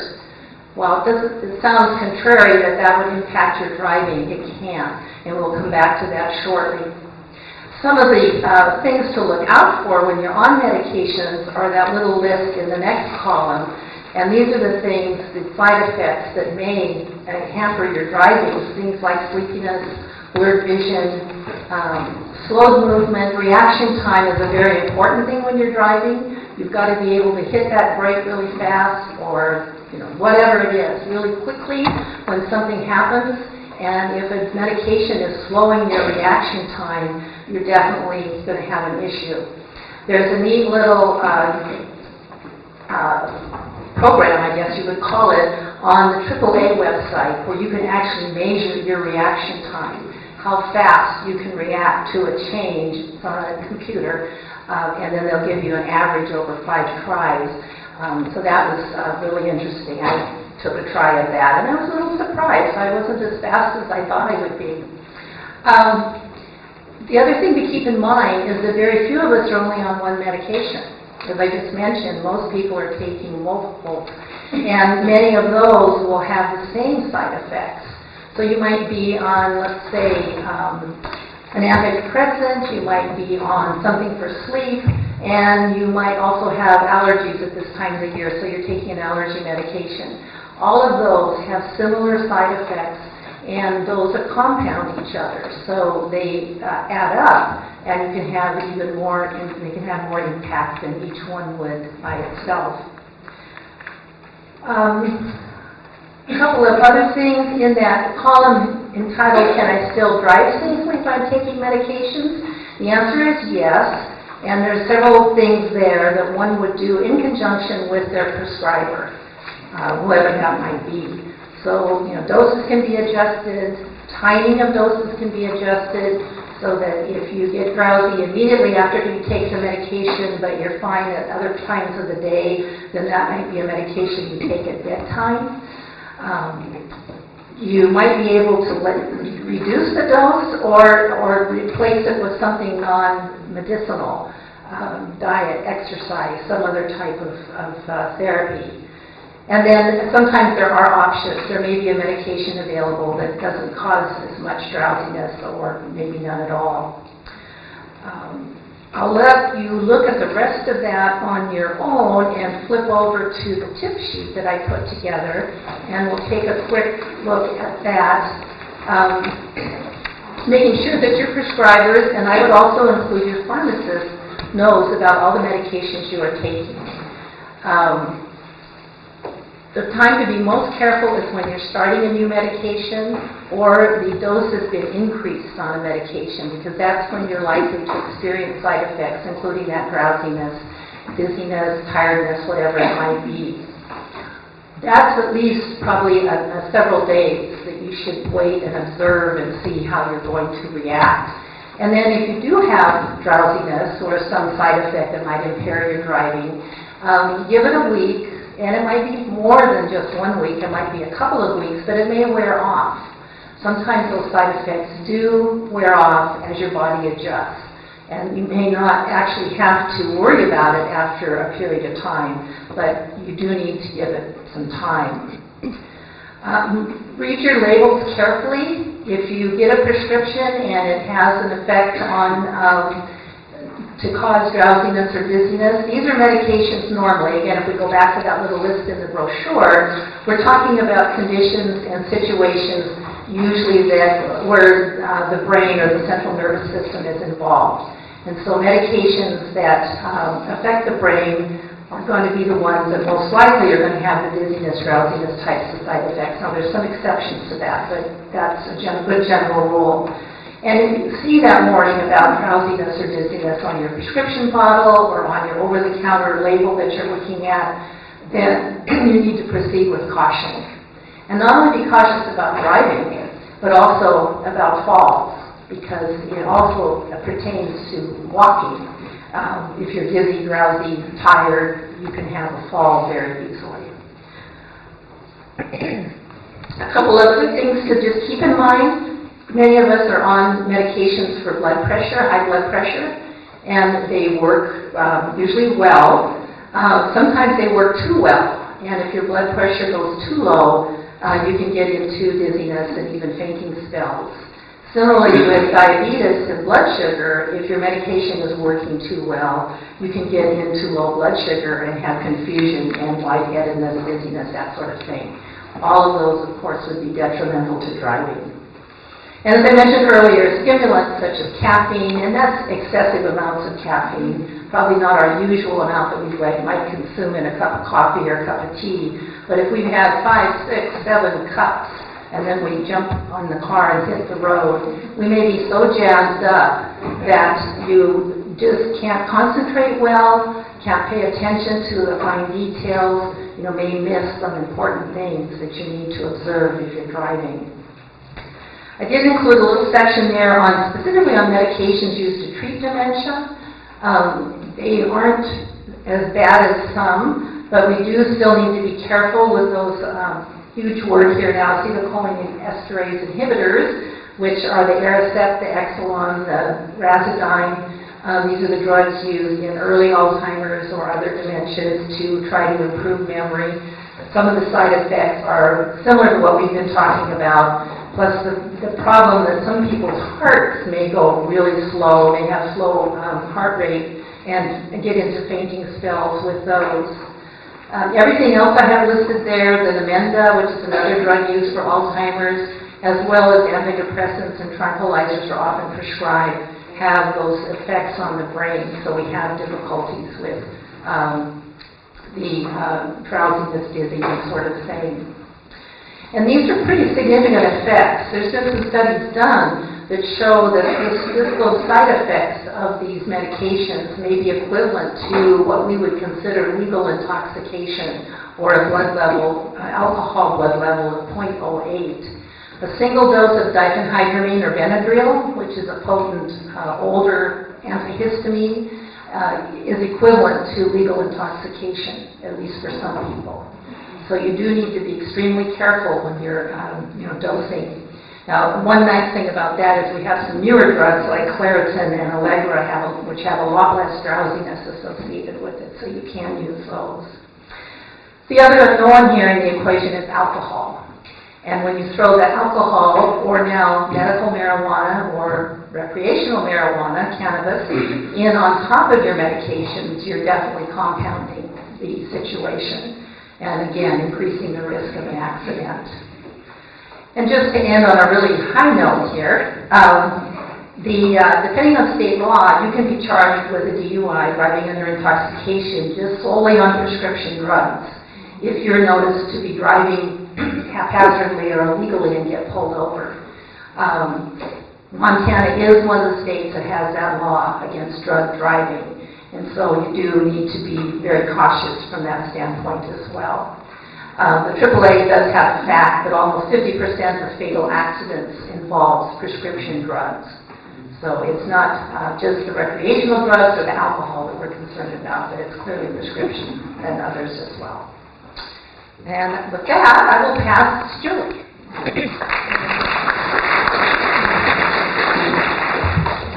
So I have a lot of people say to me, you get into the car with these people?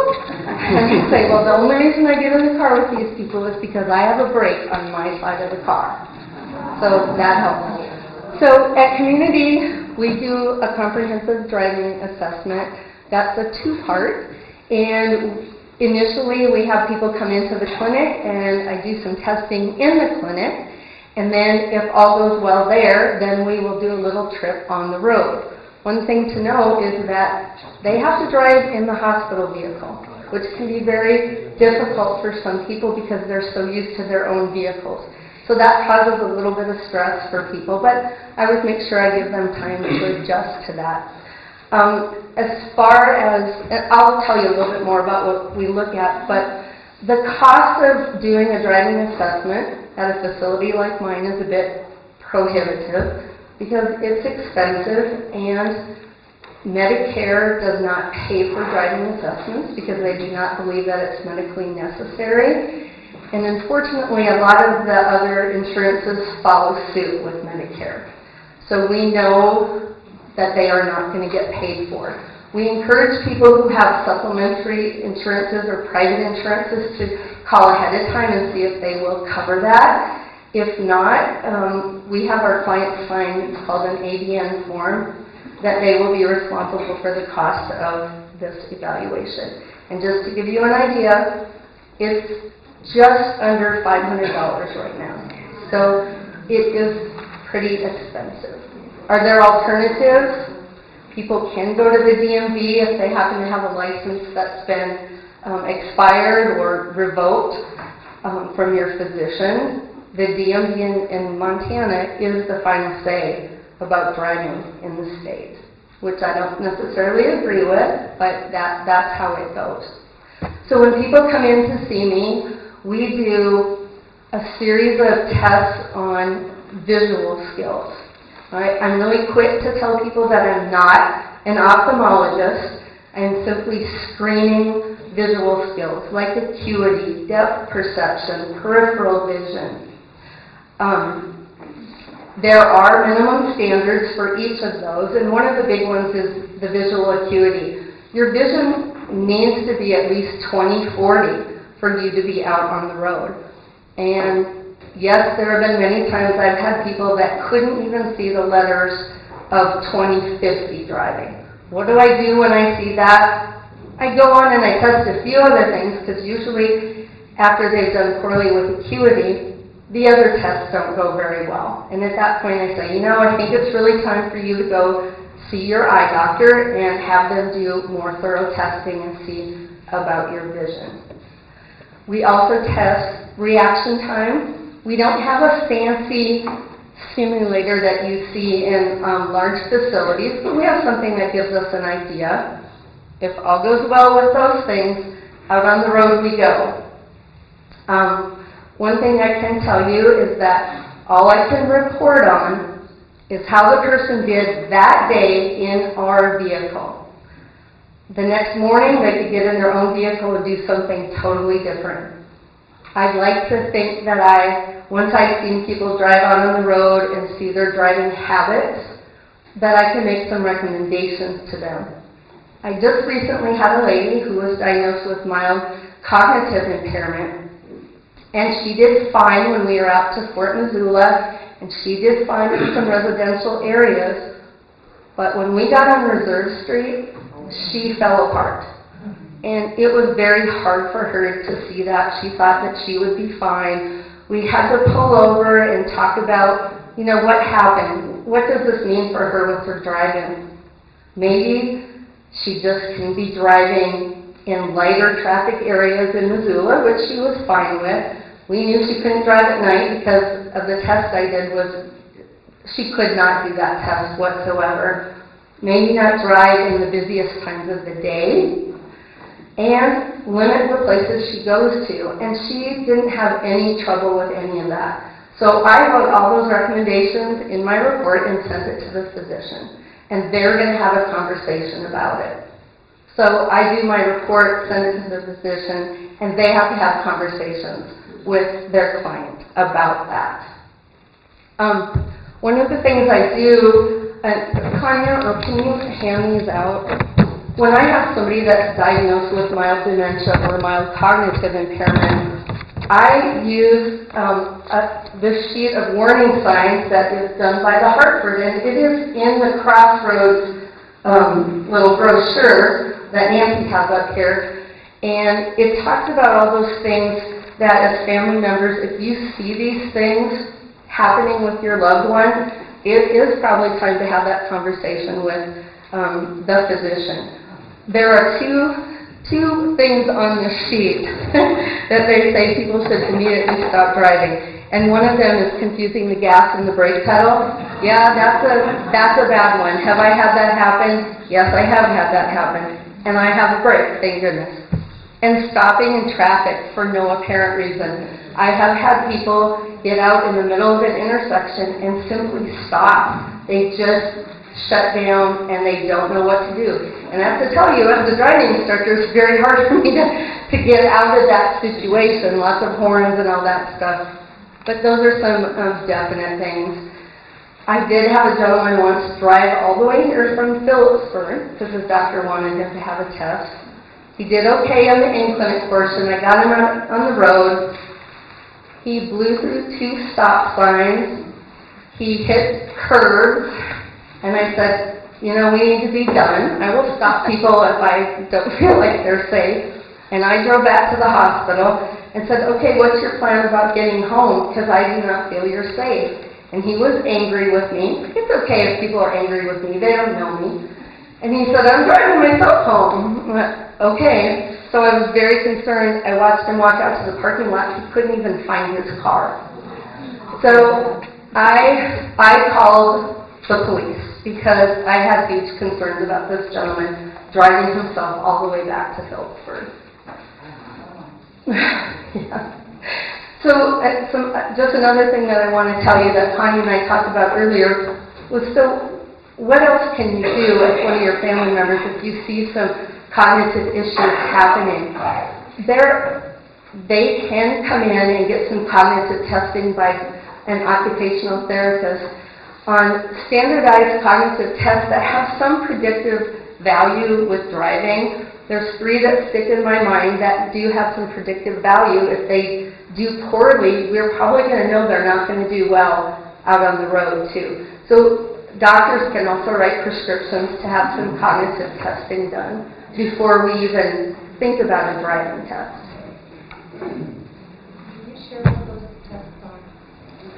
Trails A and Trails B tests, and the motor-free visual perceptual test.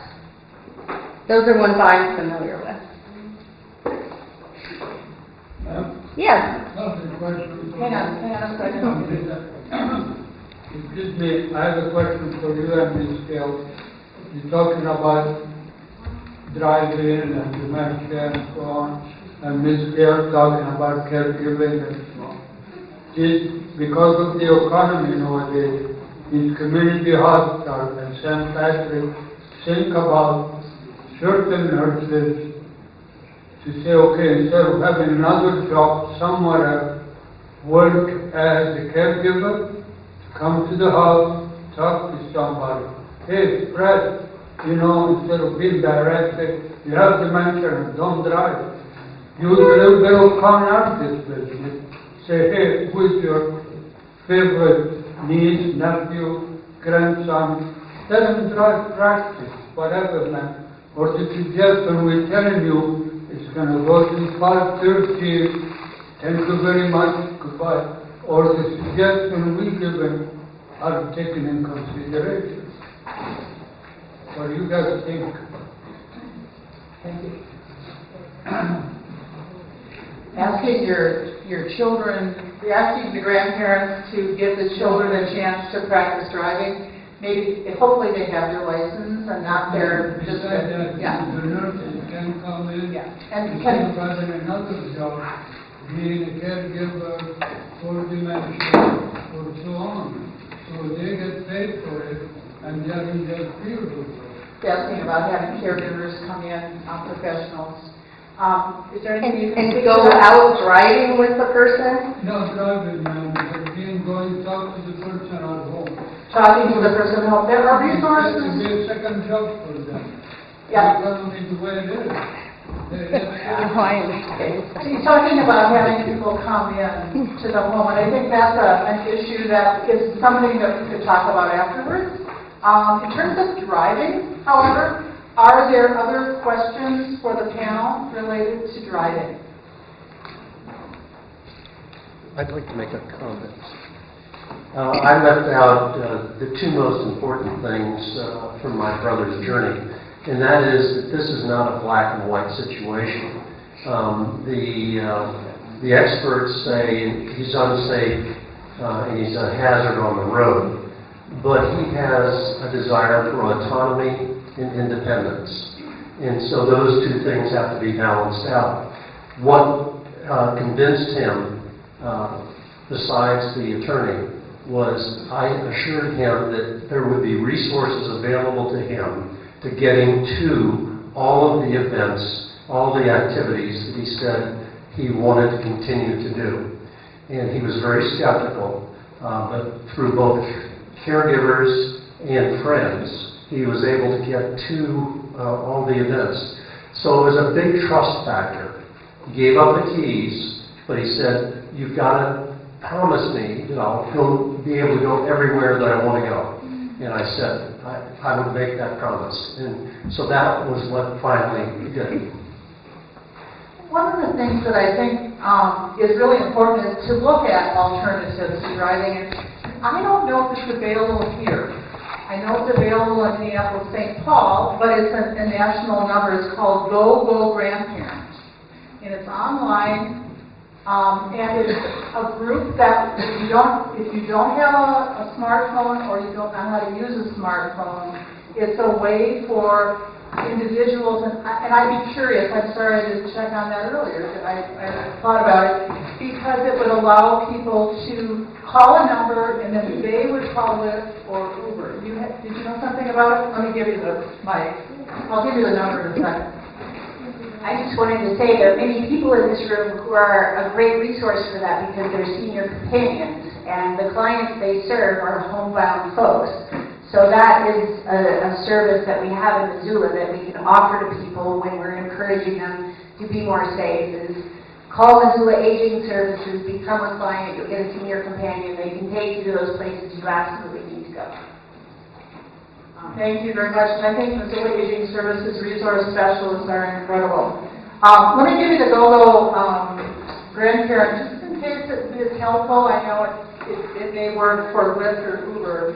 855-464-6872. And I'll give that to the resource people over at Missoula Aging Services. Yes.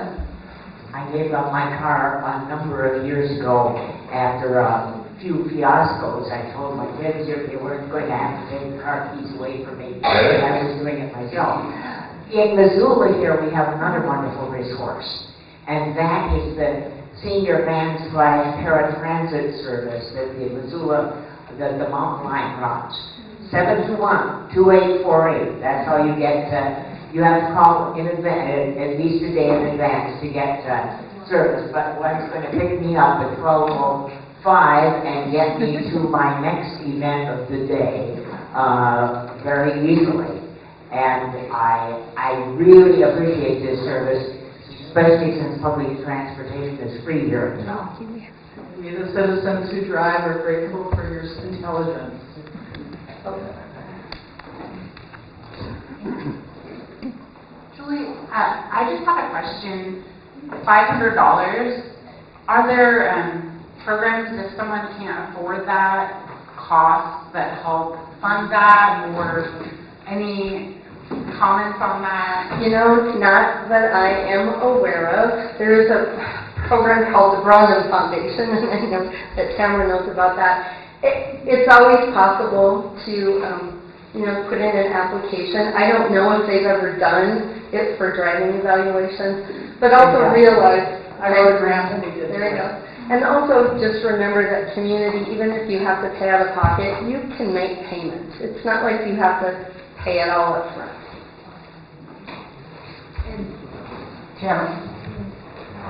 I wonder if there might be some local differences too, because my dad lives outside of Belgrade, he doesn't live here, and last year he had an OT driving evaluation. I was the one who instigated it at Bozeman Health. And his doctor told him that Medicare would cover it if he had it at the hospital, but not if he had it done at an outpatient clinic that did it. And I don't know if it's because they have like a foundation or something that was paying for it, but I don't think that my dad had to pay anything. So, I don't know.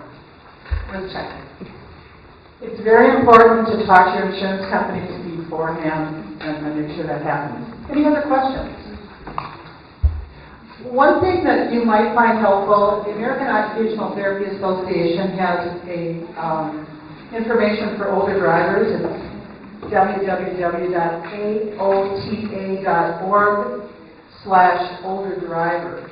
And again, I'll pass this information on to the resource specialists at Missoula Aging Services to see if you can't find that, or catch me afterwards and I can give you that information. Any other last questions? I'm curious if the hardship program at community would cover that. Hardship program at community, would that cover it? I don't know the answer to that, sorry. But we get after resource specialists at MAS. We find that out. But the Brandon Foundation, which is a local foundation, meets quarterly. I believe I can't remember the exact times, but if a driving evaluation is something that is needed, I did write a grant. It took a couple of months because they look at it every 3 months. And so it took a little bit of time for a person to do the driving evaluation. And they sent him over to community, and at that point in time, between his meds and his cognitive issues, he was clearly not able to drive. But there are people where that might be something that would be useful. And I suspect the resource specialists at Aging Services know about the Brandon Foundation, BRONDHAM. I know this doesn't pertain to you, but I'm just going to look at ARC right at the moment.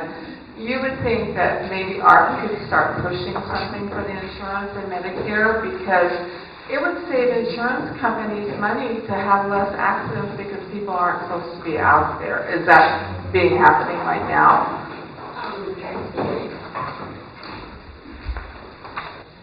I'm not sure that specific issue is on our radar, but I will pass it up the chain to our advocacy folks. And we often don't get involved in some of the more specifics about what's covered or what's not. We're just trying to protect Medicare in its current state. So, but I will pass that on. Workers' comp may cover it, and some of the other programs may cover it. We have time for one last question. Hang on a second. Does Medicaid cover it? Medicaid does not cover it. No. They follow Medicare guidelines typically. Thank you very much, Alicia. Do you have any grand finale here? Thank you, folks. I thank you for your wisdom and experience.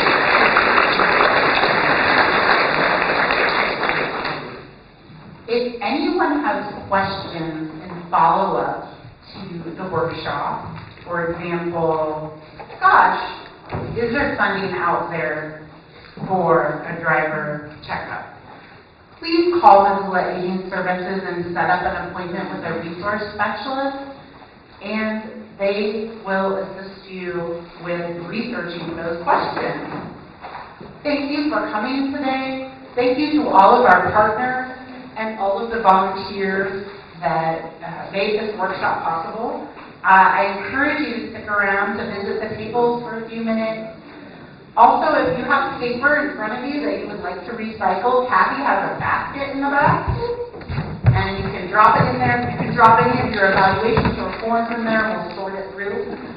Thank you so much.